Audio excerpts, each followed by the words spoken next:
வார்த்தை எதுவும் பேசிட தோணல வாழ்வே இனி நீ தாண்டி காலம் அது பேசுற மாதிரி நானும் என தாரண்டி மொத்த சன்மம் ஒன்று போக கொஞ்சம் பாரண்டி. தாத்தாவுக்கு எவ்வளவு நல்ல வயிறு வலி இருக்கு? அது அப்பப்போ வரும் தம்பி, போயிடும் தம்பி. இப்ப கொஞ்சம் அதிகமாயிடுச்சு. மாத்திரை போட்டா சரியாயிடும் சொன்னேன். இந்த புள்ள கேட்காம ஆஸ்பத்திரி வரைக்கும் கூட்டிட்டு வந்திருக்கு. இல்லைண்ணா, தாத்தாவுக்கு அப்பப்போ வயிறு வலி வந்துக்கிட்டு தான் இருக்கு. அவர் சும்மா சூட்டால வருது அப்படின்னு சொல்லிட்டு கண்டுக்காம விட்டுடுறாரு. எனக்கு தான் மனசு தாங்கல.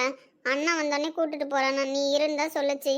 நான் தான் அண்ணன் வேலைக்கு போயிருக்குன்னு தனியாவே கூப்பிட்டு வந்துட்டேன். சரிடா, அதெல்லாம் ஒன்றும் பிரச்சனை இல்லை, பார்த்துக்கலாம். அதான் நாங்களா இருக்கோம்ல. அண்ணா பயப்படுற மாதிரி எதுவும் இல்லைல்ல? அதெல்லாம் இல்லைடா, நெக்ஸ்ட் டைம் ரிப்போர்ட் வந்துடும். ஒரு 2 டேஸில் நீ உங்கள் அண்ணன் பிரகாஷையும் கூப்பிட்டுட்டு வா, அண்ணன் ரிப்போர்ட் பற்றி டிஸ்கஸ் பண்ணிவிட்டு அதுக்கப்புறம் தாத்தாவை கூப்பிட்டு வந்தால் போதும்.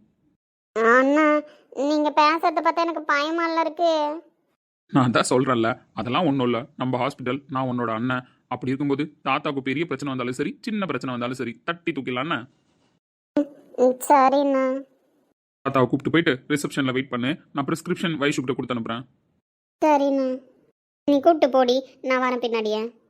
ஒரு டாக்டர் பாக்குற வைத்தியத்தை விட அந்த டாக்டர் பேசுற விதம் தான் நோயாளிய பாதி சரி பண்ணும். மீதி பாதி தான் மருந்து மாத்திரை எல்லாம். அப்படி சொல்லணும்னா நீ பேசின வார்த்தைங்களே என் வயிறு வலியை சரி பண்ணிடுச்சு தம்பி. இதுக்கு மேல பெருசா மருந்து எதுவும் தேவையில்ல. நீ நல்லா இருக்கணும் ஐயா. சேவை பண்ணணும்னு வந்திருக்கீங்க நம்ம ஊருக்கு. உங்க சேவை இன்னும் நிறைய பேருக்கு பயனுள்ளதா அமையணும். ரொம்ப நன்றி தாத்தா. சரிப்பா, நான் போயிட்டு வரேன்னா. சரிங்க தாத்தா, பார்த்து போங்க. நல்ல புள்ள. பார்த்து போ தாத்தா. சரிம்மா. என்னடா வைஷு, எப்போவும் நந்துக்குட்டி கூட சுற்றுவேன். நந்துக்குட்டி உன்னை எப்படி இன்னைக்கு ஃப்ரீயாக விட்டான்?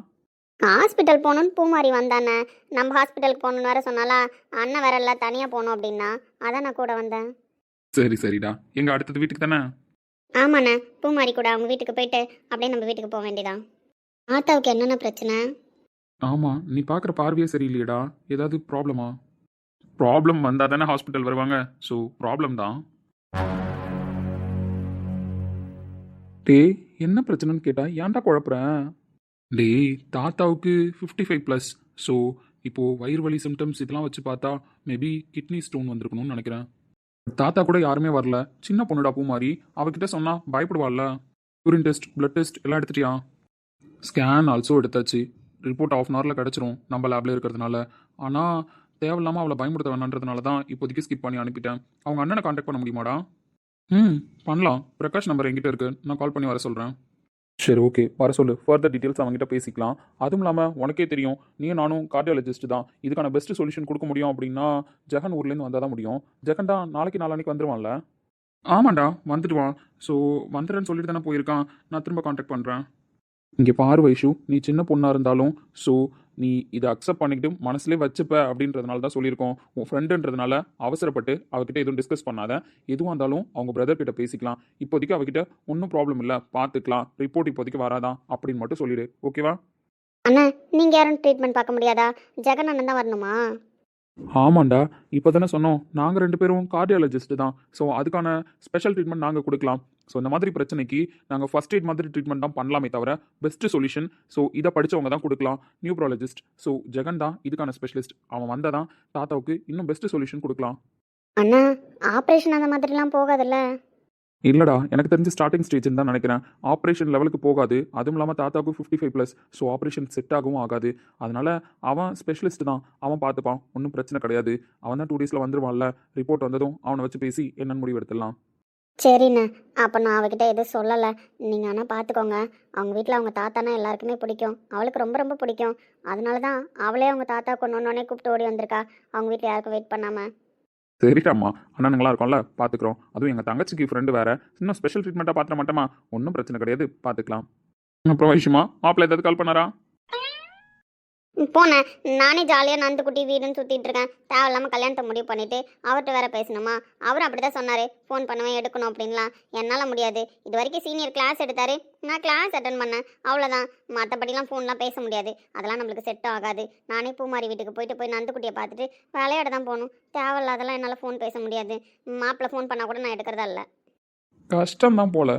ஏய், அவன்கிட்ட கொஞ்சமாச்சும் பேசு. உங்ககிட்ட தான் நம்பர் இருக்குல்ல, நீ போய் பேசு போ.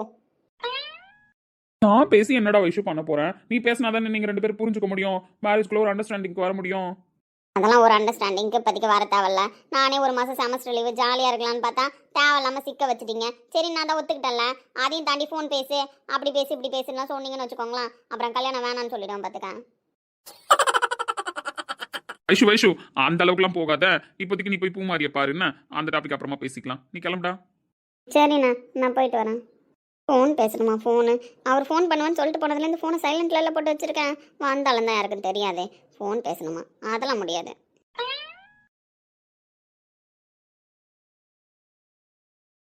இவன் என்னடா இப்படி பேசிட்டு போறா? இப்படி பேசினா இவளுக்கு கல்யாணம் பண்ணி வச்சு என்னடா பண்றது? டேய், இவ பரவாயில்ல, கொஞ்சம் படிச்சிருக்கா. அவன் பேசினா இவன் மைண்ட் சேஞ்ச் ஆயிடும், பாத்துக்கலாம். ஆனா ஒண்ணுமே தெரியாத ஒருத்தி இல்லடா நான் லவ் பண்ணி கல்யாணம் பண்ணேன். அவ கூடவே குடும்பம் நடத்திட்டேன். நம்ம தங்கச்சி கூட மாப்பிள்ள குடும்பம் நடத்துறதுல ஒன்றும் பெரிய விஷயம் இல்ல. மாப்பிள்ள டேலண்டா இருந்தா வைஷுவ கண்டிப்பா மாத்திடலாம்.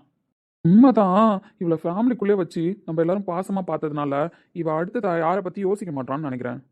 உண்மை அதுதான். ஃபேமிலி பாண்டிங்ல இருந்துட்டால நம்மளை விட்டு போகணுன்றது அவளோட பெரிய ஸ்ட்ரெஸ்ஸாக மாதிரி இருக்கும். கல்யாணன்றது அதுக்கு மேலே ஒரு ஸ்ட்ரெஸ்ஸாக மாதிரி இருக்கும். அதுவும் கல்யாணம் பண்ணிக்கிட்டு போகிற வீடு கண்டிப்பாக அவள் வெளியில் சொல்லாமல் இருக்காடா.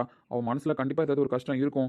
அந்த வீட்டுக்கு மருமகளாக போகிறமே அப்படின்னு சொல்லி அதெல்லாம் நம்மள்ட்ட காமிச்சிக்க மாட்றா. இது எல்லாத்துக்கும் சொல்யூஷன் கிருஷ்ணா நல்லா அவகிட்ட பேசுறது தான். அவளும் நல்லா பேசுறது தான். 2 பேரும் பேசினா இது எல்லாத்துக்குமே சொல்யூஷன் கிடைச்சிரும். அவளும் கொஞ்சம் ரெக்கவர் ஆகிடுவா. நம்ம எல்லாரும் பாசத்தையும் தாண்டி அவன் பாசம் அவகிட்ட ஜெயிக்கணும். கரெக்டு தான் நீ சொல்றது எல்லாமே. ஆனா அவன் யார்கிட்டயுமே அவ்வளவா பேசி பார்த்தது இல்லையடா. இவகிட்ட மட்டும் நல்லா பேசி பழகுவான்னு நினைக்கிறியா? அதுவும் அவனுக்கு பிடிச்சி வந்து பொண்ணு கேட்டாங்கன்னு சொல்றாங்க. அப்படிப்பட்ட பையன்லாம் நான் கேள்விப்பட்டதே இல்லையடா. ஏய், யார் எப்படி இருந்தாலும் பொண்டாட்டி விஷயத்துலயும் சரி லவ்வர் விஷயத்துலயும் சரி எல்லாரும் ஒரு ஸ்டெப் வேற மாதிரி தான் இருப்பாங்க. அவனுக்கு இவ்வளவு பிடிச்சதானே வந்து பொண்ணு கேட்டாங்கன்னு சொன்னாங்க. அப்ப கண்டிப்பா இவகிட்ட எப்படி பேசி பழகுறதுன்னு அவனுக்கு தெரியும்.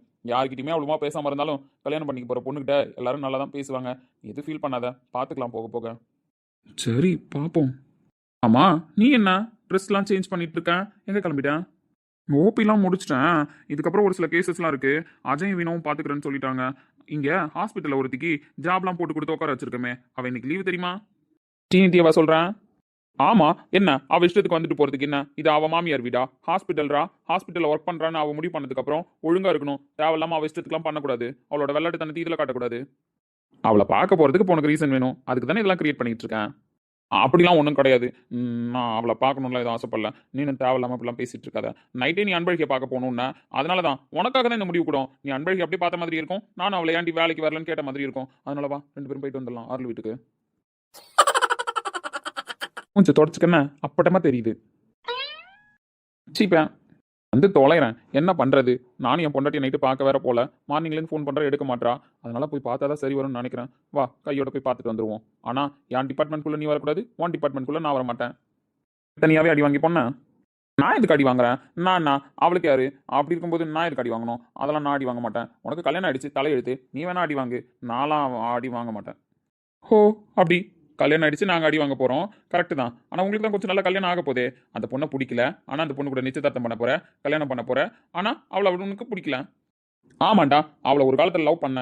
அந்த பாசம் என் மனசில் இருக்கு. அவளுக்கு யாரும் இல்லை, என்னை தவிர அவளுக்கு யாரும் ஆறுதலும் கிடையாது. நம்ம ஃபேமிலியை தவிர அவளை யாரும் பார்த்துக்கவும் முடியாது. அதனால அவள் எங்கே இருக்கிறது தான் நல்லது. அதனால கல்யாணம்னா நான் பண்ணிப்பேன். மற்றபடி அவள் பழைய வசந்தெல்லாம் பார்க்கவே முடியாது.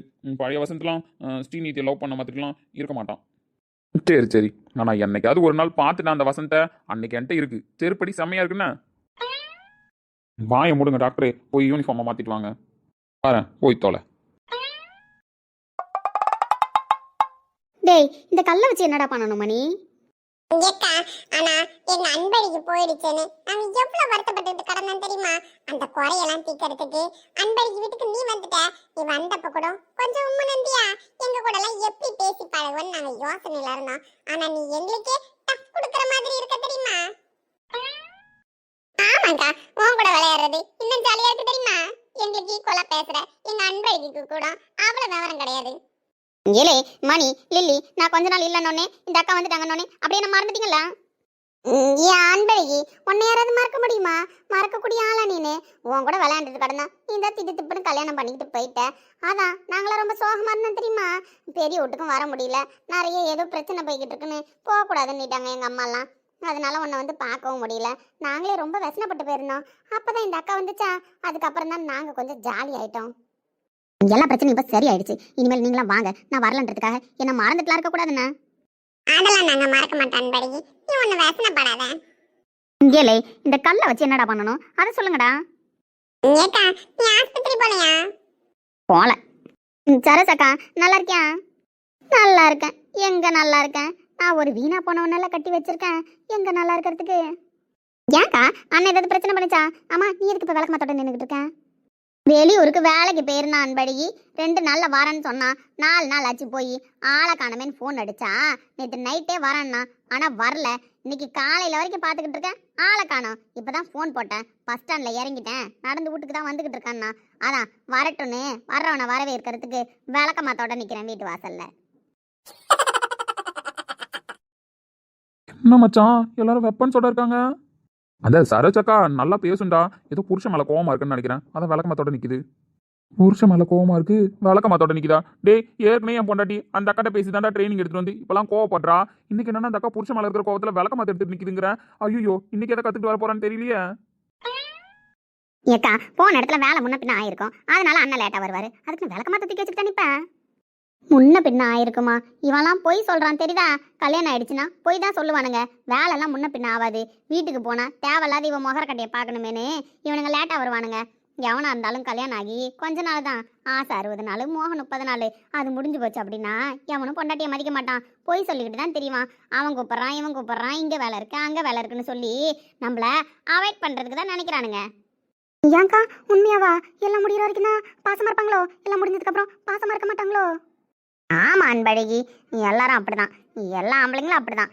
நம்ம எவனும் ஓகேன்னு சொல்ல முடியாது. டேய் என்ன சொல்றாங்க கேட்டியா? அதுக்கு இவ வேற டவுட் கேட்டு கிளாரிஃபை பண்ணிக்கிட்டு இருக்கா. என்ன பத்தி தான் ஏதோ டவுட் ஆகி கேட்டுட்டு இருக்கான்னு நினைக்கிறேன். நான் நைட்டு வரேன்னு சொல்லிட்டு வரல. இங்க பாரு அந்த அக்கா பேசுற பேச்சுக்கு சொல்லி முடிச்சிரும்னு நினைக்கிறேன்.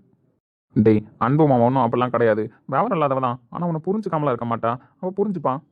ஆமா புரிஞ்சுப்பா அறிஞ்சுப்பா. பைத்தியக்கார நாய, நீனும் குடும்பம் நடத்த மாட்டேற, அடுத்தவங்களையும் குடும்பம் நடத்த விட மாட்டேற. நீ ஒண்ணு சேர்றதுக்குள்ள எல்லாரும் குடும்பத்தையும் பிரிச்சு விட்டுருவான்னு நினைக்கிறேன். மச்சான் சினுங்காத, செருப்பு தான் வரும்னு சொல்லிட்டேன். ஏக்கா அப்ப உண்மையாவே ஆசை 60 நாள், மோகம் 30 நாள் தானா? மா என் சீனியர் ஒன்றும் அப்படிப்பட்ட கேரக்டர் கிடையாது. ஆசை 60 நாள், மோகம் 30 நாள்னு இருக்க. என் சீனியர் எப்பவுமே சூப்பராக தான் ரொமான்ஸ் பண்ணுவாரு, சூப்பராக தான் லவ் பண்ணுவாரு. அதுல எந்த டவுட்டும் கிடையாது. அப்படி ஏன்க்கா நைட்டு வரேன்னு சொல்லிட்டு வரல? எல்லார் வீட்லேயும் பொண்டாட்டி அம்மா வீட்டுக்கு போயிட்டா புருஷன் சந்தோஷம் தான் படுவாங்க. நான் அப்படி தான் கேள்விப்பட்டிருக்கேன். ஆனால் சீனியர் ஒன்றும் அப்படி சந்தோஷப்பட்டிருக்க மாட்டாரு. ஐயோ என் பொண்டாட்டி அம்மா வீட்டுக்கு போயிட்டாலே அப்படின்னு ஃபீல் தான் பண்ணியிருப்பாரு. அப்புறம் ஏன் உன் புருஷன் உன்னை பார்க்க வரலன்றதுக்கு ரீசனு உனக்கே தெரியும். கூடவே சுற்றுறான் பாரு ஒரு பைத்தியக்காரன். அவன் போக விட்டுருக்க மாட்டான். சரவணன் சீனியர் பொண்டாட்டி அம்மா வீட்டுக்கு போனதுக்கு வசந்த் பைத்தியக்காரன் சந்தோஷப்பட்டிருப்பான். அதனால அவரை கூடயே பிடிச்சி வச்சு பாசத்தை பொழிகிறேன், அவர் கூட தான் தூங்குவேன்னு சொல்லி நீ போனதை அவன் செலிப்ரேட் பண்ணிக்கிட்டு இருப்பான். போய் கூட்டு வந்துடாதரா அப்படின்னு சொல்லி பிரெயின் வாஷ் பண்ண கூட நிறைய வாய்ப்பு இருக்கு. அப்படியாக்கா? ஆமாக்கா. இந்த வசந்த் மாமா ஏன் அப்படி இருக்குன்னே தெரியல. அதுவும் கிடைச்ச வாழ்க்கையை வாழ மாட்டேது, எல்லாருக்கும் கிடைச்சிருக்கிற வாழ்க்கையை வாழவும் விட மாட்டேது தெரியுமா? ஓபோ தப்பிச்சேன். நல்ல வேலை ஸ்ரீநிதி புரிய வச்சுட்டா. உண்மைதாம்மா உண்மைதான். இந்த பைத்தியக்கார நாய் தான் வர விடல. அவளுக்கு எவ்வளவு தைரியம் பத்தியாடா? ஏற்கனவே அன்பு நம்ம 2 பேரும் பழகிறதுல பேசுறதுல கொஞ்சம் பொசசிவா தான் வந்துட்டு இருக்கா. இப்பெல்லாம் இவளை பத்தியாடா பிரிச்சு விட ட்ரை பண்றத? அதெல்லாம் ஒன்றும் இல்லை அன்பழகி. எவனா இருந்தாலும் 30 நாள் தான், அதோட சரி. அதுக்கப்புறம் கண்டுக்க மாட்டானுங்க. என் வாழ்க்கையில் பார்த்ததை நான் சொல்கிறேன். உங்களுக்குலாம் எப்படியோ அது உங்களுக்கு தான் தெரியும். ஏமா ஸ்ரீநிதி, உனக்கு தான் அந்த வசந்த் தம்பி கூட கல்யாணம் முடிவு பண்ணியிருக்காங்கன்னு சொன்னாங்களே, அந்த தம்பியை நீ போய் லவ் பண்ணலையா? எங்கள் அன்பழகிலாம் டாக்டரை லவ் பண்ணும்போது எப்படி காடு மேடுன்னு சுற்றிட்டு இருக்கும் தெரியுமா? காடு மேடுலாம் சுற்றினது வில்லேஜில் லவ் பண்ணும்போது. நான்லாம் காலேஜா தெருவா நைட்டில் ரோடாக சுற்றிட்டு வந்துட்டேன்க்கா. லவ்லாம் பண்ணி முடிச்சாச்சு. பேலன்ஸ் கொஞ்சம் இருக்குது, அதை பண்ணலான்னு பார்த்தா அந்த பையன் ஒத்துக்க மாட்டான். அது சரி. ஆமாம் சரோஜாக்கா, இந்த வசந்த் மாமாவை லவ் பண்ண மாட்டேது, லவ் பண்ணுறவங்களையும் விட மாட்டேது. ஏக்கா இந்த கல்லை வச்சு யாராவது ஒருத்தவங்க போனாங்கன்னு வச்சுக்கோயேன், அவங்க மேல போடக்கூடாது. பக்கத்துல காலில் விழற மாதிரி அந்த பக்கம் விழற மாதிரி போடணும். போட்டோடனே அவங்க பயந்து திரும்பி பார்ப்பாங்க. நம்ம அப்படியே ஒளிஞ்சு நின்னுக்கணும். எது மரத்துக்கு பின்னாடி செவுத்துக்கு பின்னாடின்னு யாரான்னு தேடி திட்டுவாங்கக்கா. அப்படி மறைஞ்சு ஒருத்தவங்களா ரோட்ல போகும்போது கல்லை தூக்கி போட்டு விளையாடணும்னு வச்சுக்கோயேன், செம்ம ஜாலியா இருக்கும். டேய் மணி, சூப்பர் விளையாட்டுடா. அப்போ இந்த கல்லெல்லாம் அங்கே தூக்கிட்டு போய் ரோட்டில் வச்சு அடிப்போமா யாராவது வந்தா? ஆமாக்கா, ரோட்ல போய் விளையாண்டாதான் கண்டுபிடிக்க மாட்டாங்க. இந்த மாதிரி சந்துக்குள்ள விளையாண்டன்னு வச்சுக்கோயா, யார் அடிச்சன்னு ஈஸியா கண்டுபிடிச்சிருவாங்க. ஆமாம் நம்ம போய் ரோட்டில் விளையாடுவோம். ஏக்கா ஐஸ்கார வேற நேரம் ஆயிடுச்சு. சேமி ஐஸ் விற்கும், டபுள் கலர் சேமி ஐஸ். நான் எங்கள் அம்மாட்ட போய் 5 ரூபா காசு வாங்கிட்டு ரோட்டுக்கு வந்துடுறேன். நீங்களாம் இந்த கல்லை தூக்கிட்டு போறீங்களா? நான் வரும்போது 2 கல்லை தூக்கிட்டு வரேன். சரி லில்லி. ஏம்மா நீ ஆஸ்பத்திரிக்கு போலையா? அக்கா நான் அங்க போய் இடம் பிடிக்கிறேன்னா அது போடா, நான் வரேன். இருடா மணி நானும் வரேன். ஆஸ்பத்திரிக்காக்கா போகணும். நேத்திக்கு இந்த பையன்கிட்ட போய் இந்த மாதிரி பிரச்சனை எல்லாம் நடந்ததுல, அதுக்காக மன்னிப்பு கேட்டுட்டு இதுக்கப்புறம் நம்ம 2 பேரும் பழையபடி இருக்கலாம்னு கேட்குறேன். ஒத்துக்க மாட்டாங்கக்கா. அந்த பையன் திட்டினானா நீ ஆஸ்பத்திரி போல? அப்படி இல்லைக்கா, நார்மலாக இருக்கிற வரைக்கும் நல்லா தான் இருந்தான். அந்த ஆஸ்பத்திரியில் ஜாயின் பண்ணோன்னே லீவ் எடுக்கக்கூடாதுன்றான், பர்மிஷன் எடுக்கக்கூடாதுன்றான், சின்சியராக டியூட்டியை தான் பார்க்கணுன்றான். நான் எப்படா லீவ் எடுத்துட்டு 2 நாள் ஊர் சுற்றலாம்னு நினச்சேன். அதுக்கு வாய்ப்பே கிடைக்கல. நேற்று போய் சென்டிமெண்ட்டாக பேசினானா, அதை அவன் மதிக்காத மாதிரி என்னை அழுகலாம் வச்சுட்டான்க்கா. நானும் ரொம்ப அழுதுட்டேன். அப்போ கஷ்டமாக தான் இருந்தது. அப்புறம் வீட்டுக்கு வந்து யோசிச்சு பார்த்தேன், அவன் திட்டினதெல்லாம் தப்பு கிடையாது, நம்ம இதை விட அதிகமாக அவனுக்கு தண்டனை கொடுத்துட்டோம்ல, அதனால தான் இவன் அப்படிலாம் கோவப்படுறான் அப்படின்னு சொல்லி நான் சமாதானம்லாம் ஆகிட்டேன். ஆனால் இது ஒரு சாக்கா வச்சு 2 நாள் லீவ் எடுத்து போனேன். லீவ் எடுத்துட்டேன். ஆனால் அந்த பைத்தியக்காரனா திரும்ப நினச்சிட்டு இருப்பான், நம்ம திட்டினதுனால இந்த பிள்ளை அழுதுட்டு இருக்கோம், சோகமாக இருக்கும், அதனால போய் சமாதானப்படுத்துவோன்னு வந்தாலும் வருவான். அவன் வரத்துக்குள்ளே நான் போய் இந்த கல்லெல்லாம் வச்சு விளையாண்டுட்டு வீட்டுக்கு போயிடுவேன். ஏன்னா அவன் ஹாஸ்பிட்டல் வேலையெல்லாம் முடிச்சுட்டு ஈவினிங் தான் வருவான். அல்ல மாஸ்டர் பிளான் தானே? ஆமாங்க்கா, மாஸ்டர் பிளான் தான். ஆனால் அவனை பார்க்கும்போது சோகமாக இருக்கிற மாதிரியே நடிக்கணும். அப்போ தான் அவன் இன்னும் கொஞ்சம் ஃபீலிங் ஆவான். நானும் 2 நாள் அப்படியே ஓபி அடிக்க முடியும். அன்பழகி மகாக்காலாம் வந்திருக்காங்களா, அவங்க கூடலாம் ஜாலியாக விளையாட முடியும், இந்த பசங்க கூட விளையாட முடியும். அதனால இப்படியே மெயின்டைன் பண்ணணும். சரிக்கா, நான் போயிட்டு வரேன். நீங்கள் அன்பழகிட்ட பேசுங்க. ஆனால் எதுவும் தப்பாலாம் சொல்லி கொடுக்காதீங்கக்கா, பாவம் என் சீனியரு. ஆமாம், நான் தான் சொல்லி கொடுக்குறேன். இப்போலாம் எங்கள் அன்பழகியே சூப்பராக தான் குடும்பம் நடத்துகிறா. டாக்டர் அப்படி இல்லைன்னு எனக்கும் தெரியும். இருந்தாலும் என் புருஷன் கதையை நான் சொல்கிறேன். அவங்க கதையை கேட்க வேண்டியதான். கதையில் எது நல்லது கெட்டதோ அதை மட்டும்தான் எடுத்துக்கணும். நான் விளக்கு மாத்தால அடிக்கிறேன்னு அன்பழகன் டாக்டரை விளக்கு மாத்தாலே அடிக்க முடியும் வரலன்றதுக்காக? இல்லை, டாக்டர் நேற்று நைட்டு அன்பழகியை பார்க்க வரேன் இருக்காரு, பார்க்க வரல. இதே காதலிக்கும் போதெல்லாம் கண்ணு மாதிரி வந்து நிற்பாரு. அன்பழகியே போக மறந்துட்டா கூட டாக்டர் செவரேறிக்கு வச்சுலாம் பார்க்க வந்திருக்காரு தெரியுமா? அந்த மாதிரி இல்லைன்றதுக்காக அன்பழகி கோச்சிக்க முடியுமா? இல்லை, தோ ஒன்ன லவ் பண்ணானே ஒரு தம்பி, வசந்த் தம்பி, அவன் கூட சேர்ந்து சுற்றிட்டு இருக்காருன்றதுக்காக அன்பழகி அவர்கிட்ட பேசாம தான் இருக்க முடியுமா? அதெல்லாம் பண்ணாம அவ நேக்கு போக்க தான் போய் ஆகணும். அவர் படித்த மாப்பிள்ள வேற, கோவப்பட்டா பாச்சா பழிக்குமா என்ன? நான் வரலப்பா. நீங்க சொல்றத பார்த்தா இன்னைக்கு அவ உங்க கையில இருக்கிற விளக்க மரம் புடிங்கிடுவா போல. ஏன் அன்பழகி, உங்களுக்குள்ள எல்லாம் நடந்து எவ்வளோ நாள் இருக்கும்? அது ஒரு 20-25 நாள் இருக்கும்க்கா. அதான் டாக்டர் அழகானோம். 20-25 நாள் ஆகுதா? அதுக்கு முன்னாடி கூட கல்யாணம் ஆன புதுசுல உன் கூட தானே சுற்றி வந்தாரு. இப்போ ஒன்று வந்து பார்க்கல, அதான் நினச்சேன். அப்போ 4 கணக்கு கரெக்டு தான். 25 நாள் கூட ஒரு 5 நாள் ஆச்சுன்னா சுத்தமாக வரமாட்டாரு. அப்படியா சொல்கிறேன்?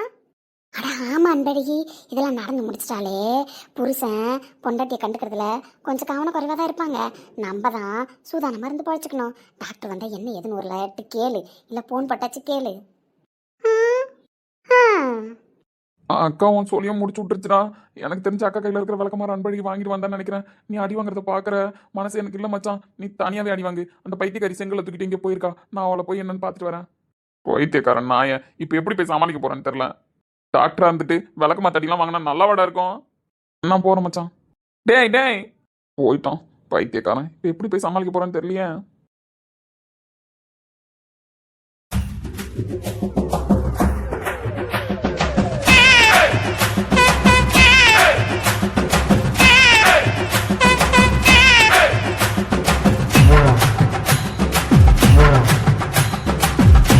அன்புமா, அங்க என்னடா பாக்குற அக்காவன்? எல்லாம் விஷயமா தான் பார்க்குறேன். ஏன் நேற்று நைட்டு வரல? அன்புமா, ஒரு முக்கியமான வேலைடா, அதான் வரல. நீ இப்படிலாம் கோவமா பார்க்காதடா ப்ளீஸ். பாவாடை தாவணி போட்டுக்கிட்டு நீங்கள் காதலிக்க வருவீங்கன்னு ராத்திரியும் பகலும் காத்துக்கிட்டு இருந்தா உங்களுக்கு உங்கள் ஃப்ரெண்டு தான் முக்கியம்னு அவர் கூட இழுத்து போத்திட்டு தூங்கிட்டீங்களா? முந்தானியெல்லாம் இழுத்து சொருவுற. ஏய், அந்த அக்கா கையும் பார்க்காத, முந்தானியும் இழுத்து சொருவாத. கீழே விடுடி, அப்பதான் நல்லா இருக்கும். முந்தானியை இழுத்து சொருவணுமா இல்லை அந்த அக்காவை பார்க்கணுமான்றத நான் முடிவு பண்ணிக்கிறேன். டாக்டரா இருக்கீங்க, அதனால வாங்க அந்த பக்கம் போய் யாரும் இல்லாத இடத்துல பேசிக்கலாம். அன்புமா, எட்டி அன்பழகி ரோட்ல நின்று இந்த மாதிரி பேசிக்கிட்டு நிற்பாங்க, வீட்டுக்கு கூட்டு போடி. அக்கா தயவு செஞ்சு நீங்க பேசாதீங்கன்னு அந்த விளக்கு மாத்த தயவு செஞ்சு எடுத்துட்டு போங்கக்கா. ஐயா டாக்டர் தம்பி, நீங்க எதுவும் வசனப்படாதீங்க. இது என் புருஷனுக்காக வச்சிருக்கிற விளக்கமாறு. அன்பழகி கேட்டா கூட தரமாட்டேன், நீங்க ஒன்றும் கவலைப்படாதீங்க. யாருமே சரியில்லை, கூட்டு போயிடுவோம். அன்பு தங்கம், நம்ம போய் வீட்டில் பேசிக்கலாம். நீ வா. வாங்க போவோம்.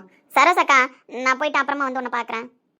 சரிடி அன்பழகி, டாக்டரா இருக்காரு, என்ன ஏதுன்னு பார்த்து சூதானமாக பண்ணு. நீ மாட்டுக்கும் நான் சொன்னதெல்லாம் மனசில் வச்சுக்கிட்டு ஏதாவது பண்ணிடாத. டாக்டரா இருந்தானே யாரா இருந்தானே பொண்டாட்டிக்கு புருஷன் தான், அவ்வளோதான் பேச்சு. என்ன பண்ணணுமோ நான் பண்ணிக்கிறேன், நீ ஒன்றும் சொல்ல தேவையில்ல. நீ போ, நீ அண்ணன் வந்தா என்ன பண்ணணுமோ அதை பண்ணு. நான் டாக்டரை கூட்டிட்டு போய் என்ன வைத்தியம் பார்க்கணுமோ அந்த வைத்தியத்தை பார்க்குறேன்.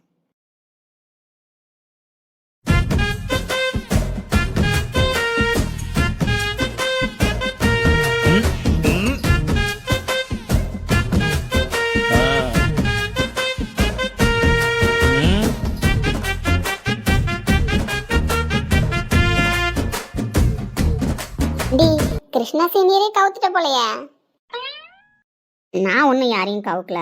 அவருக்கு என்ன ஏன் பிடிச்சிருக்குன்னு யாருக்கு தெரியும்? அவர் பிடிச்சிருக்குன்னு சொன்னாராம், அதனால பொண்ணு கேட்டாங்களாம். எனக்கே அவங்க வீட்டில் இருக்கிறவங்க வந்து சொல்லி தான் தெரியும். எப்படியோ காலேஜே அவர் பின்னாடி சுத்துச்சு, ஆனா அவர் உன் பின்னாடி சுத்திருக்காரு பாரு. இதுக்கெல்லாம் ஒரு குடுப்பனை வேணும். அவர் ஃபோன் நம்பர் கிடைக்காதானே ஏங்கிட்டு இருந்த பிள்ளைங்களுக்கு மத்தியில என் ஃப்ரெண்டை தான் அவர் கல்யாணம் பண்ணிக்க போறாருன்னு சொன்னா எங்களுக்கெல்லாம் காலேஜில் ஒரே பெருமை தான். அடுத்த வருஷம் நம்ம எம்இ ஜாயின் பண்றோம், இந்த பெருமையை பத்தி தான் பேசுறோம். ஏன்னா உன் கல்யாணத்துக்கு 6 மாசம் இருக்குல்ல, அது வரைக்கும் கெத்து காட்டுறோம். ஓவரா பண்ணாதீங்கடி, இப்படிலாம் பில்டப் பண்ணும்போது தான் டென்ஷன் ஆகுது. என்னதான் நம்ம அவரை பில்டப்பா பேசினாலும் ஆனா அவர் மனசுல நீ தானே இருந்திருக்க, ஒன்னதானே பெருசா நினைச்சிருக்காரு. உண்மையாகவே எனக்கு அது ஒரு விஷயம் புரியல பூமாரி. எவ்வளோ பொண்ணுங்க அவருக்காக பின்னாடி சுற்றிருக்காங்க, எவ்வளோ பொண்ணுங்க அவர்கிட்ட நம்பர் வாங்க ட்ரை பண்ணியிருந்திருக்காங்க. அதெல்லாம் விட்டுட்டு என்னையே மனுஷன் பிடிச்சாருன்னு தான் எனக்கு இது வரைக்கும் புரியல. அது அப்படிதான், கடவுள் இவங்களுக்கு இவங்க தானே முடிச்சு போட்டு வச்சிருப்பாரு, அதுபடிதான் நடக்கும். அவர் கண்ணுக்கு நீ தான் முக்கு முடியுமா அழகா தெரிஞ்சிருக்கேன். நீ வேற காமெடி பண்ணாத. சரி, தாத்தாவை கொண்டு போய் விட்டுட்டியா? விட்டுட்டாண்டி, ஒன்றும் பிரச்சனை இல்லைன்னு தானே அண்ணன் சொல்லுச்சு. அதெல்லாம் எதுவும் பிரச்சனை இல்லடி, பார்த்துக்கலாம் வீடு. நீனும் போய் பார்த்து என்னன்னு பாரு. இன்னும் கொஞ்ச நேரம் நின்று போகலான்னு பார்த்தா மழை வர்ற மாதிரி இருக்கு, அதனால நான் வீட்டுக்கு போகிறேன். வீட்டுக்கு போறேன்னு சொல்றத பார்த்தா போய் ஃபோன் பேசுற வேலை இருக்கும் போலயே. நைட்டு பூரா ஃபோன் பேசுறது தானா? ஃபோனும் பேசல, ஒரு மண்ணும் பேசல. ஃபோன் பேசுகிறேன்னு தான் சொன்னார். இந்த 6 மாதம் நம்ம லவ் பண்ணோம் அப்படி இப்படின்லாம் பேசினாரு. நான் தான் எதுக்கும் ஒத்துழைப்பு கொடுக்கல. அவர்கிட்ட முன்னாடியாச்சும் பேசிகிட்டு இருந்தேன். எப்போ பொண்ணுன்னு கேட்டாங்களோ அதுலேருந்து நான் அவரை அவாய்ட் பண்ண தான் ட்ரை பண்ணுறேன். ஏன்டி இன்னும் கொஞ்ச நாள் தாண்டி அம்மா வீட்டில் இருக்க போகிறது, எல்லாம் என்ஜாய் பண்ணுறதுலாம். அப்புறம் கல்யாணம்லாம் ஆகி போயிட்டா எல்லாருக்கும் கமிட்மெண்ட் வந்துடும்ல. அதனால் எனக்கு இப்போதைக்கு அதெல்லாம் யோசிக்க தோணலை. அதனால் ஃபோன் பேசினா ஏதாவது டெவலப் ஆகிடும்னு சொல்லிட்டு நான் இப்போ ஃபோன் பேசுகிறதும் கிடையாது அவர்கிட்ட. ஏய் பேசி எடுத்து வையிடி, அப்போதானே அவரை பற்றி நீ இன்னும் தெரிஞ்சுக்கலாம், உன்னை பற்றி அவர் தெரிஞ்சுக்கலாம். அப்படிதான் அவரு சொன்னார். இருந்தாலும் போட்டோம், இன்னும் கொஞ்ச நாள் கழித்து பேசலாம். சரிடி, உனக்கு தெரியாது ஒன்றும் இல்லை, நான் சொல்லியா நீ கேட்க போற? எப்படியும் ஒரு முடிவு எடுத்து வச்சிருப்ப, அதனால உன் இஷ்டப்படியே பண்ணு.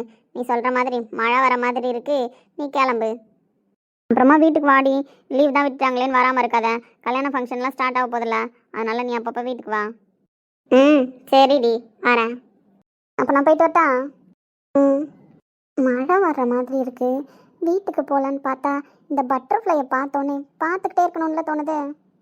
ஹோய் பட்டர்ஃப்ளை. கூப்பிடும்போது நல்லா தான் இருக்கும். இப்போல்லாம் பட்டர்ஃப்ளையை பார்த்தா எனக்கு என்னவோ கிருஷ்ணா சீனியர் ஞாபகம் தான் வருது. பட்டர்ஃப்ளை, என்ன லவ் பண்ணுறீங்களா 2 பேரும்? லவ்லாம் பண்ணக்கூடாது, போ தள்ளிப்போ. அடி பாவி, இவ்வளோ லவ் பண்ண மாட்டாளாம். யார் லவ் பண்ணாலும் அதுக்கும் ஒத்துழைப்பு கொடுக்க மாட்டாளாம். அந்த பட்டர்ஃப்ளை லவ் பண்ணுறது இவ்வளோ என்ன பண்ணுது? தள்ளிப்போன்னு சொல்லி பிரித்து வைக்கிறான். இந்த yellow colour butterfly Krishna senior, இந்த பிங்க் கலர் பட்டர்ஃப்ளை வைஷு. இப்போ நீ சொல்லு வைஷு, தள்ளி போனேன், இந்த மாதிரிலாம் வந்து லவ் பண்ணக்கூடாதுன்னு சொல்லு. நான் இன்னும் கொஞ்ச நாள் சுதந்திர பறவையாக சுற்றணும், அதனால் லவ்வுக்குள்ளெல்லாம் வந்து கமிட் ஆக முடியாது அப்படின்னு சொல்லு வைஷு. சொல்ல மாட்டியா? ஏன் அமைதியாக இருக்கா? நகர்ந்து போ. லவ்லாம் போனால் ஒரு கமிட்மெண்ட்டுக்குள்ளே நம்ம மாட்டிக்கிட்ட மாதிரி ஆகிடும். காலைல சாப்பிட்டியா, நைட்டு தூங்குனியா, இதெல்லாம் கேட்கவே கடுப்பாக இருக்கும்னு. நம்ம தான் கரெக்டாக சாப்பிட்றோம், நம்ம தான் கரெக்டாக தூங்குவோம். அவங்கள அந்த மாதிரி தானே பண்ணியிருப்பாங்க. அப்படி இருக்கும்போது நம்ம கேட்டால் தான் சாப்பிடுவாங்க, நம்ம கேட்டால் தான் தூங்குவாங்கன்னு ஏதாவது விதி இருக்கா என்ன? ஆனால் லவ்க்குள்ளே போயிட்டா இதெல்லாம் ஃபாலோ பண்ணணும் தெரியுமா? அடி பாவி. அதனால நம்மளுக்கெல்லாம் லவ் செட் ஆகாது. ஏதோ வீட்டில் சொல்லிட்டாங்க, பேச்சை மீற முடியாது. அதனால கல்யாணம்லாம் அது அதுக்கப்புறம் யோசிக்கலாம். லவ்ன்ற கமிட்மெண்ட்டுக்குள்ளெல்லாம் போக முடியாது. ஃபோனே பேசக்கூடாதுன்னு இருக்கேன், அதனால தான் இப்போ ஃபோன் கூட எடுத்துகிட்டு வரல தெரியுமா? அதான் நான் தான் பைத்தியம் மாதிரி 10 வாட்டி ஃபோன் பண்ணி பார்த்துட்டுலாம் வந்திருக்கேன். ஃபோன் என்ன பண்ணான்னு தெரில. நல்ல வேலை, பிரகாஷ் அவங்க தாத்தா விஷயமா பேசுறதுக்கு வசந்த் மாமாவே கால் பண்ணாரு. அவர்கிட்ட வைஷு எங்க ஃபோன் பண்ண எடுக்கலன்னு கேட்டப்ப ஆன்சர் சொன்னாரு. இப்பதான் ஹாஸ்பிட்டல் வந்துட்டு போறா, இப்பதான் வீட்டுக்கு போயிட்டு இருப்பா அப்படின்னு சொல்லிட்டு. அதை வச்சுல இப்போ இவ்வளோ ஃபாலோ பண்ணிட்டு வந்தேன். அதுவும் பூமாரிக்கிட்ட பேசிட்டு இவ இங்க வர்ற வரைக்கும் பைக்கை தள்ளிக்கிட்டே வந்திருக்கேன். ஸ்டார்ட் பண்ணி வந்தா கூட கண்டுபிடிச்சிருவான்னு. கிருஷ்ணா சீனியர் தள்ளி போங்க, வைஷுக்கு லவ் பண்ண இஷ்டம் இல்லை. போங்க இதுக்கப்புறம் பேசாம இருந்தோம் பைத்தியக்காரன் ஆயிடுவோம். போங்க சீனியர். போக முடியாது ஜூனியர். போக முடியாதா? பட்டர்ஃப்ளை நீயே பேசுற? இல்லை பட்டர்ஃப்ளை, திரும்பி பாருங்க, சீனியர் பேசுகிறேன். சீனியரா? உதட்டில் உந்தன் பெயர்தான், உடலில் உந்தன் உயிர்தான். நிலத்தில் நின்றாலும் நீ எங்கு சென்றாலும் நான் உன்னை தொடர்கின்ற நிழலல்லவா. காதல் ஐயோ, எப்போ வந்தாருன்னு தெரியலையே. வந்த பைக் சவுண்டு கூட கேட்கல. பைக் சவுண்டு கேட்டிருக்கேன், வாய்ப்பு இல்லை. ஏன்னா 1/2 கிலோமீட்டருக்கு உன் பின்னாடி பைக்கை தள்ளிட்டுல வந்திருக்கேன். மனசுல நினைக்கிறதெல்லாம் பேசுறாரு. என்ன மனசுல நினைக்கிறதெல்லாம் பேசுறானே அப்படின்னு நினைக்கிறியா? அதெல்லாம் ஒன்றும் இல்லை. ஏன் தள்ளிட்டு வந்தீங்க? ஓட்டிட்டு வந்தா நான் ஓட்டிட்டு வர்றதை பார்த்து ஓடி போயிட்டீனா? ஆமா, நான் அப்படி என்ன பண்ணிட்டேன்? உன்னை கல்யாணம் பண்ணிக்கிறேன்னு சொன்னது ஒரு தப்பா? அதுக்குன்னு என்ன வச்சு செய்யறேன்னா? இதுக்கு முன்னாடி எடுத்து ஃபோன் பேசிக்கிட்டு இருந்தேன், இப்போ ஃபோன் பண்ணா கூட எடுக்க மாட்டேன். அப்படிலாம் இல்லை. மணி ஆயிடுச்சு, மழை வர்ற மாதிரி வேற இருக்கு. நான் போறேன். சரி போ. கோச்சுக்கிட்டாரோ? கிளம்பு.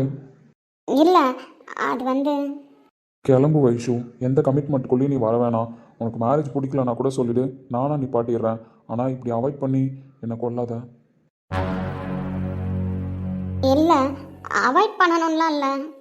அதை கூட அண்டர்ஸ்டாண்ட் பண்ணிக்க முடியாத அளவுக்கு நான் ஒன்றும் மெச்சூரிட்டி இல்லாதவன் கிடையாது. எனக்கு நல்லாவே தெரியுது நீ என்னை அவாய்ட் தான் பண்ணுறேன்ட்டு. வீடு, நான் வீட்டில் சொல்லிக்கிறேன், ஒன்றும் பிரச்சனை இல்லை. நீ யாரு? சீனியர். இல்லைம்மா, நான் தெளிவாக தான் இருந்தேன். மனசில் இருக்கிறத வெளியில் சொல்லக்கூடாதுன்றதுல எங்கள் வீட்டில் இருக்கிறவங்க தான் அவசரப்பட்டுட்டாங்க. எனக்கு தெரியும் நீ வேறு மைண்ட் செட்டில் இருக்க, படிக்கணும், ஜாலியாக இருக்கணும் அப்படின்னு இருக்கேன்னு. எனக்கு தெரிஞ்சு தான் நான் அவாய்ட் பண்ணேன். வீட்டில் ஃபேமிலி ப்ராப்ளம்ன்றதை தாண்டி உன்னோட கேரக்டரை தெரிஞ்சுக்கிட்டு தான் நான் அவாய்ட் பண்ணேன். யாரும் புரிஞ்சுக்காம விட்டுட்டாங்க. ஆனால் எனக்கு இப்போ இன்னும் நல்லாவே தெரியுது. பேச ஆரம்பித்த 2 டேஸ்லேயே என் ஃபோன் கால்ஸ் நான் எல்லாத்தையுமே அவாய்ட் பண்ணுறேன். அதுலேருந்தே நான் புரிஞ்சுக்கணும்ல. இதுக்கப்புறமும் இதை எடுத்துகிட்டு போனோம் அப்படின்னா வேறு மாதிரி முடிஞ்சிடும். இப்போ என்ன சொல்ல வரீங்க? எனக்கு மேரேஜில் இன்ட்ரெஸ்ட் இல்லாமல் உங்களை பிடிக்காம தான் மேரேஜ் ஒத்துக்கிட்டேன். அதனால் இதை இப்படியே ஸ்டாப் பண்ணிடலாம் அப்படின்னு சொல்ல வரீங்க, அப்படி தானே? ஆமாம், நீ நடந்துக்கிறதுக்கு அதானே மீனிங்கு? அதான் மீனிங்னு உங்களுக்கு யார் சொன்னா? ஆமாம், அவாய்ட் பண்ணுறல்ல. ஆமாம், அவாய்ட் பண்ணுறது தான். எல்லா பொண்ணுமே ஒரு பையன் வந்து பிடிச்சிருக்குன்னு சொன்னோன்னே எப்படா அவன் ஃபோன் பண்ணுவான், எப்படா நம்ம பின்னாடி சுற்றுவான்னு என்ன சும்மா நினச்சிட்டு இருப்பாங்களா? இப்படிலாம் அவாய்ட் பண்ணுவாங்க தான். இப்படிலாம் அவாய்ட் பண்ணும்போது தான் அவங்க இன்னும் நம்மக்கிட்ட வந்து பேச ட்ரை பண்ணுவாங்க, நம்மளை இம்ப்ரெஸ் பண்ணுவாங்க, நம்மளை லவ் பண்ணுவாங்க அப்படின்னு கூட நினைக்கலாம்ல.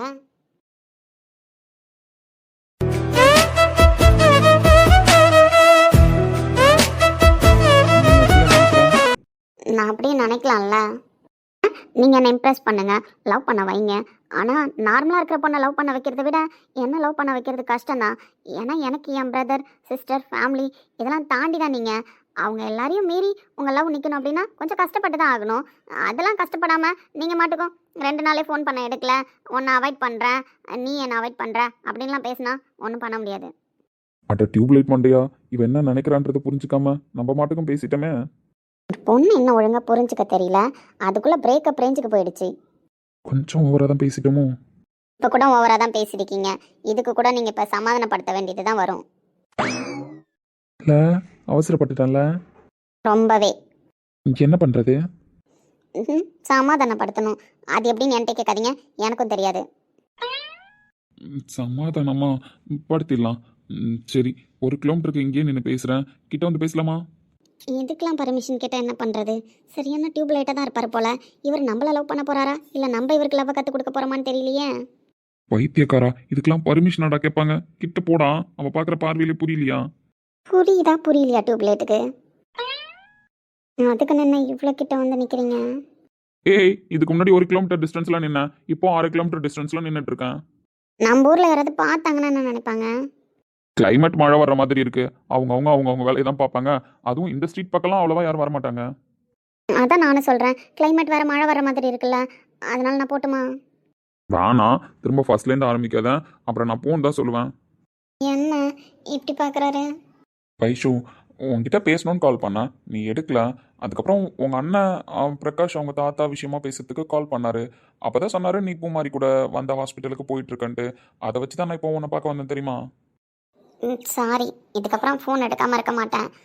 நான் ஃபோன்லாம் எடுக்கிறேன். சாரிலாம் தேவையில்ல. ஃபோன் எடுத்து உன்னால் பேச முடிகிறப்போ பேசு. எல்லா டைமும் பேசணுன்னா நான் சொல்லலை. அதே போல் எந்த கமிட்மெண்ட்டுக்குள்ளேயும் உன்னை வரவும் சொல்லலை. நீ யாரு?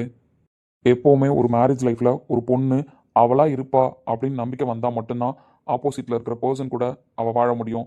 அவனோட இஷ்டத்துக்கு அவள் மாறிட்டா அப்படின்னா அவளோட லைஃப் டோட்டலாக சேஞ்ச் ஆகிடும். அது அவளோட லைஃபும் கிடையாது. அதனால நீயா இருக்கணும்னு தான் நான் ஆசைப்பட்றேன். ஆஃப்டர் மேரேஜ் கூட என்னோட கமிட்மெண்ட்டுக்குள்ளே என் விருப்பப்படிலாம் உன்னை நான் இருக்க சொல்லி எந்த சூழ்நிலையிலையும் கம்பல் பண்ண மாட்டேன். சரி. இங்கே பாரு, எப்பவும் போல பேசு. இந்த நர்வஸ்லாம் தேவையில்ல. நீங்கள் வித்தியாசமாக பார்க்குறீங்க. டிஃப்ரெண்ட் தெரியுதா? நல்லாவே தெரியுது. அதெல்லாம் கண்டுபிடிக்க கூடாதுமா. கண்டுபிடிச்சாலும் வெளியில் சொல்லக்கூடாது. இது பார்வைக்கு அப்புறம் டிஃப்ரெண்ட்டாக தான் இருக்கும். அதுக்கெல்லாம் ஒன்றும் பண்ண முடியாது. ஏன் அப்படி? காதல் காதல் வந்துருச்சுன்னு அர்த்தம். காதல் வந்துருச்சுன்னு சொல்கிறதெல்லாம் கரெக்டு தான். ஆனால் நீங்கள் தான் எனக்கு இன்னும் ப்ரப்போஸ் பண்ணவே இல்லையே. கரெக்டு தான். இப்போ தானே பட்டாம்பூச்சிக்கிட்ட பேச ஆரம்பிச்சிருக்கேன். அதுவும் பட்டாம்பூச்சி நான் அவாய்ட் பண்ணிட்டு வேற இருக்கா. அப்படி இருக்கிற பட்சத்தில் எப்படி ப்ரப்போஸ்லாம் பண்ணுறது? பட்டாம்பூச்சிக்கிட்ட கொஞ்சம் கொஞ்சமாக பேசி எடுத்து தான் ப்ரப்போசல் ரேஞ்சுக்கு போகணும். அதனால தான் சீனியரும் வெயிட்டிங்.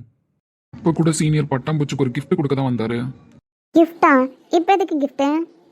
சீனியர் கரெக்டாக தொடர்ந்து 10 days உனக்கு கிஃப்ட் கொடுப்பாரு. 11th day ப்ரப்போஸ் பண்ணுவார். எது பண்ணாலும் டிஃப்ரெண்ட்டாக பண்ணணும்னு நினைக்கிறவன் நான். அதனால் லவ் ப்ரப்போசலும் டிஃப்ரெண்ட்டாக தான் பண்ண முடியும். சடனாக ஒரே நாளில் கிஃப்ட் கொடுத்து ஒரே நாளில் மனசில் இருக்கிறதெல்லாம் சொல்லி ஒரே நாளில் லவ் ப்ரப்போஸ் பண்ணுறதுலாம் நம்மளுக்கு செட் ஆகாது. அதனால நம்ம டெய்லி ப்ரப்போசல் தான். ஃபைனல் டே மொத்த ப்ரப்போசலையும் பண்ணிடலாம். என்ன, ஸ்டார்ட் பண்ணலாமா? அனிச்ச மலரழகே, அச்சு அச்சு வெள்ள பேச்சழகே, என் கண்ணுக்குள்ள கூடு கட்டி காதுக்குள்ள கூவும் குயிலே, நீ எட்டி எட்டி போகையில விட்டு விட்டு போகும் உயிரே, மழையடிக்கும் சிறு பேச்சு, வெயில் அடிக்கும் மறு பார்வை, உடம்பு மண்ணு புதையிற வரையில் உடன் வர கூடும்